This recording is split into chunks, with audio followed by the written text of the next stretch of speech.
நீங்கள் உலகத்தினால் பகைக்கப்பட்டீர்களானால் நீங்கள் தேவனால் சிநேகிக்கப்படுவீர்கள். நீங்கள் உலகத்தினால் சிநேகிக்கப்பட்டீர்களானால் தேவனால் என்ன செய்வீங்க? அல்லேலூயா. உலக சிநேகம் தேவனுக்கு விரோதமான பகை என்று அறியீர்களா?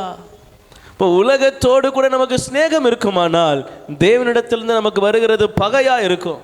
அப்போ ஆண்டவரிடத்திலிருந்து நம்ம பகையை சம்பாதிக்க போறோமா இல்லை சிநேகத்தை சம்பாதிக்க போறோமா? அப்போ மண்ணுக்காக, இந்த உலகத்துக்காக, அழிந்து போகிற இதற்காக தெய்வத்தை விட்டுவிட போறோமா இல்லை தெய்வத்திற்காக இந்த உலகத்தை விட்டுவிட போறோமா? எதை விட போறீங்க?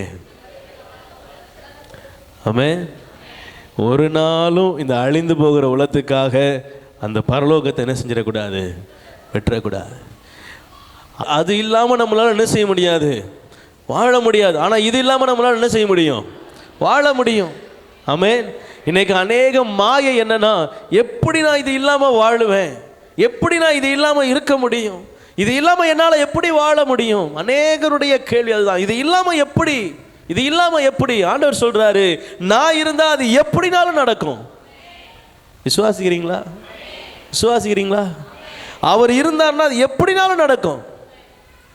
நடக்காம கூட போட்டோம், அவர் என்னை கொன்று போட்டாலும் என்ன செய்வேன்? அல்லேலூயா.